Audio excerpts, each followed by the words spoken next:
Hey guys, Kinsey here, and I'm excited to show you some of my April 2016 pickups. So I'm going to start with some stuff I found at thrift stores. So first off is just, a black 360 controller, but unlike the first black one that came out, it had the gray sticks and the not chrome 360 button, so I actually don't have this variant. So for $4 at a thrift store, yes. And then next, I have The Witcher on the PC, and I've actually never played the first Witcher. I know. But I played the second one and the third one, mainly just because I don't really play on the PC that much. But I loved the second and the third one so much that when I saw this for $5, and it's the enhanced edition, so it has the soundtrack as well. So I couldn't really say no to it, so it's pretty cool, and I'm glad I found it. And then next, for thrift stores, is pretty exciting, actually. Found a bunch of strategy guides, all, I think, I'd like $1 or $2 each, and some pretty good titles in here. So we have Ocarina of Time, which is one of my top games of all time, even though I know it's a lot of people's, but that's because it's awesome, and you can deal with it. So we also have an Earthbound guide, which I still can't believe it was even there, and I almost missed it completely. So, really good find, especially for, I think it was $2. Deal. Sold. I'm really excited.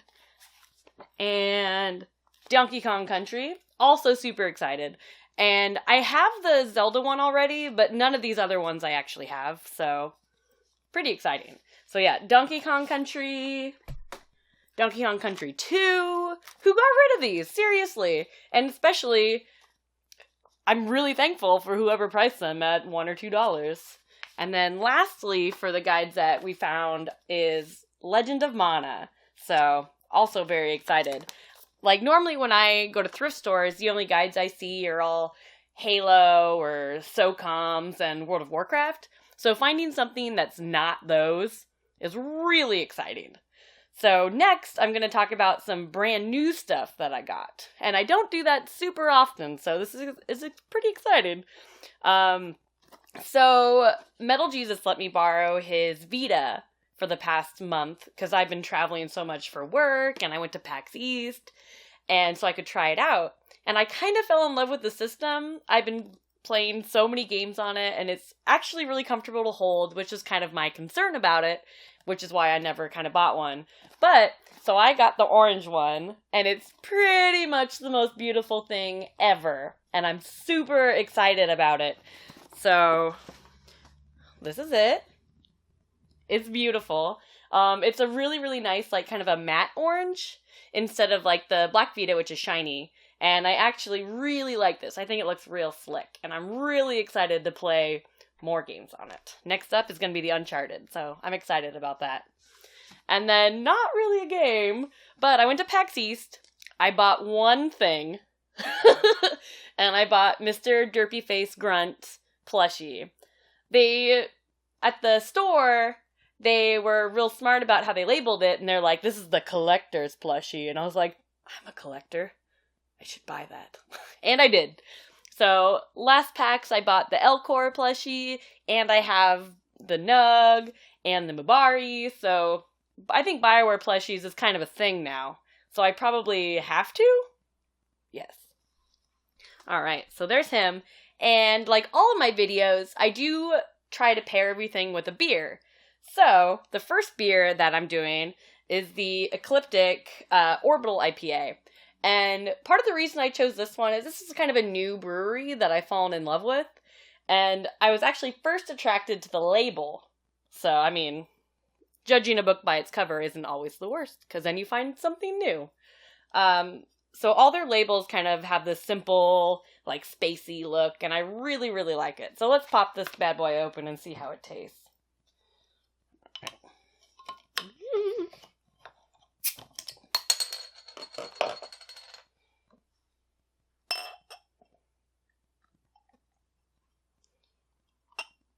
First impressions.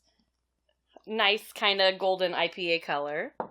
not a very good pour, so we're gonna ignore that. But smells really piney and nice, actually.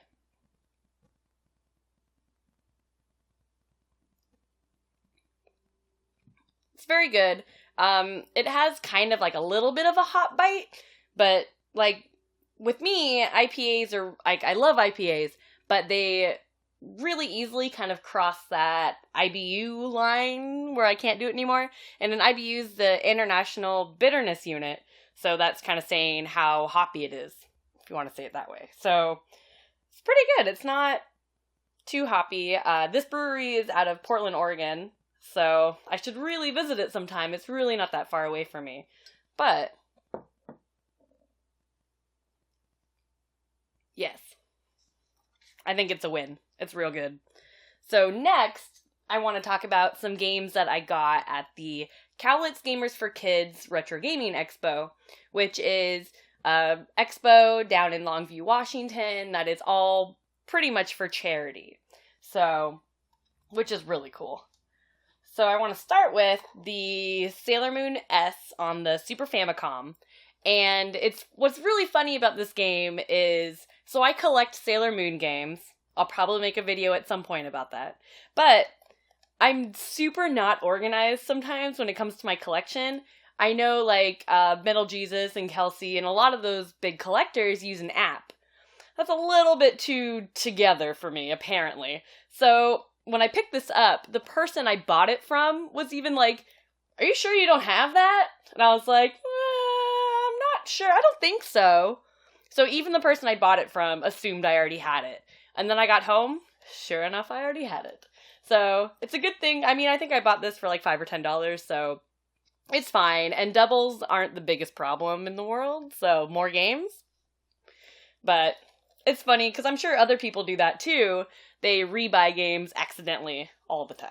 So this was one for me. But this is fun. It's kind of a quirky little puzzler.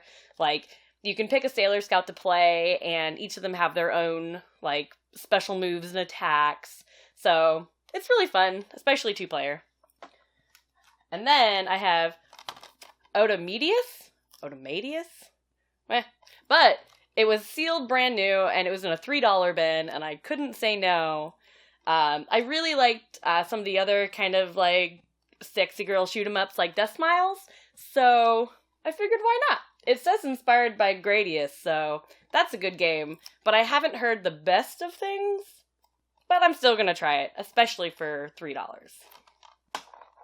Alright, and next up, we have Devil Summoner on the Sega Saturn, and this was a Japan-only release. So I actually did a little bit of research, because I also collect the SMT games. And I was like, at first when I saw this, I was like, well, I have Devil Summoner on the PS2, so when it's a game I really like having the US and the Japanese copies, because I'm crazy. But this one, when I started to look it up, so Devil Summoner didn't actually start coming to the US until the third one, I believe.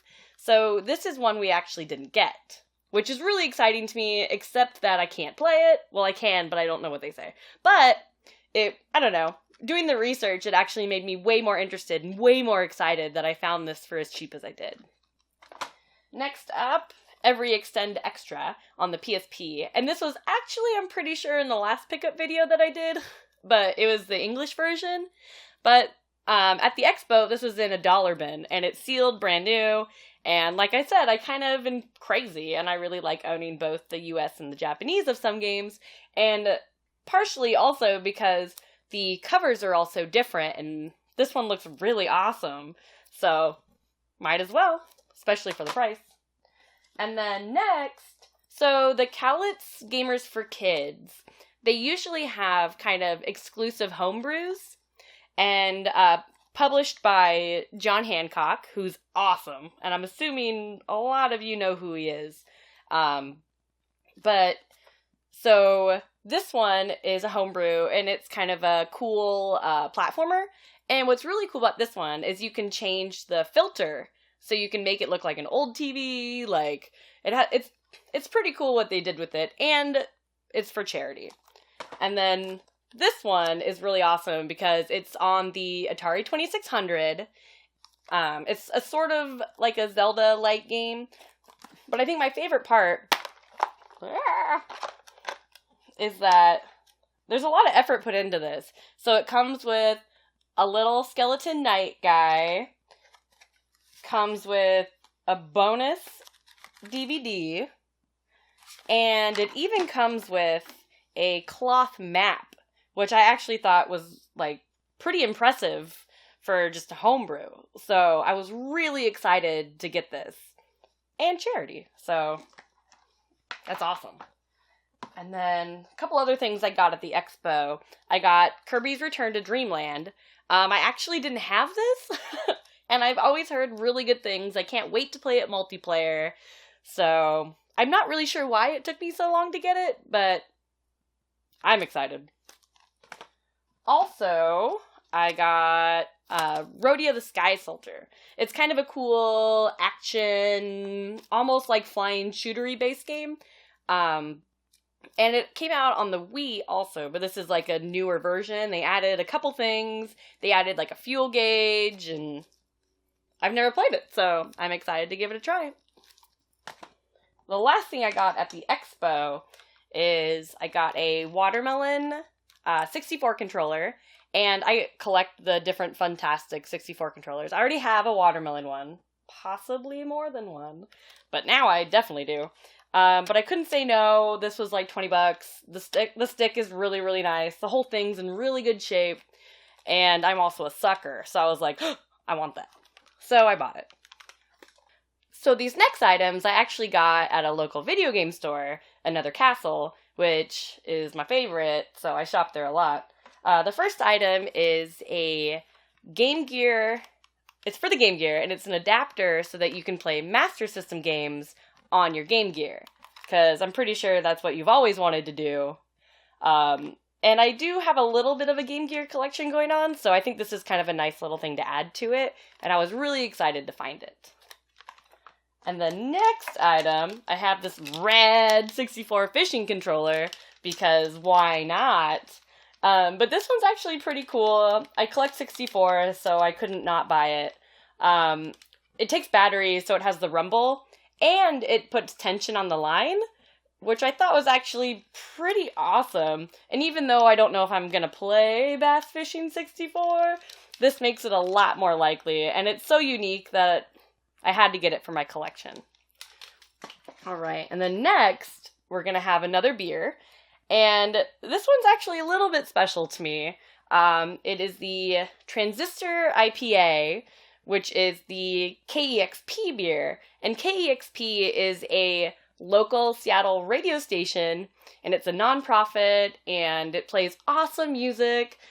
The programming is really, like, you can't get it anywhere else. So, I recommend it. They stream online. But it's also by Scuttlebutt Brewing, which is a local brewery up in Everett, Washington. So, also exciting. Alright. This is a much better pour than the last one. And this is a session IPA. So a little bit lower alcohol. And a little bit milder flavor. But it has a nice little, like, slightly hop aroma. And it kind of has a really, like, mellow hop bite. Which I think is really nice when it's a session IPA, because it's meant to, like, you can drink a couple in a drinking session. You're not going to get trash necessarily. It's good. I really like it. This is actually one of my sitting on the couch playing video games go-to beers. So, thumbs up. Yes. And one of the reasons why I picked the KEXP beer is because earlier in April was Record Store Day. So I wanted to include some of my pickups from that, and it was actually at a KEXP new home grand opening, because they just got a brand new studio, and it's awesome, by the way. But at the grand opening, they had a pop-up Easy Street Records, so I got all of my Record Store Day needs there. First up is a picture disc Star Wars The Force Awakens single. So it does only have 2 songs on it, one on each side, but look at it. It's beautiful. Like, I don't think any Star Wars fan could see this and be like, no, I'm gonna pass on that, it only has 2 songs. But it's beautiful, and I couldn't say no. It's a Record Store Day exclusive, so I had to get it. Next up, I have a Buzzcocks album that was also a Record Store Day exclusive. It's beautiful. It's pressed on 2 orange vinyls. It's kind of a greatest hits with a little bit of B-sides. I've already listened to it several times through. I'm a huge fan of like late 70s, early 80s punk, so obviously this was a must-have. And lastly, another Record Store Day exclusive is the Sex Pistols' Nevermind the Bollocks album. This album came out in 1977, so this is a reprint, but it has an awesome picture disc, and if I'm a sucker for anything, it's picture discs and the Sex Pistols. So, again, I couldn't say no. Record Store Day was awesome. Like, so many of my favorite bands had, like, exclusives that day, so I kind of had to pick and choose a little bit, but I think I ended up with some good choices. Alright, so that's it for my April 2016 pickups. You guys can follow me on Twitter and Instagram at Kinsilla, Kinszilla, and thank you for subscribing, and thanks for watching.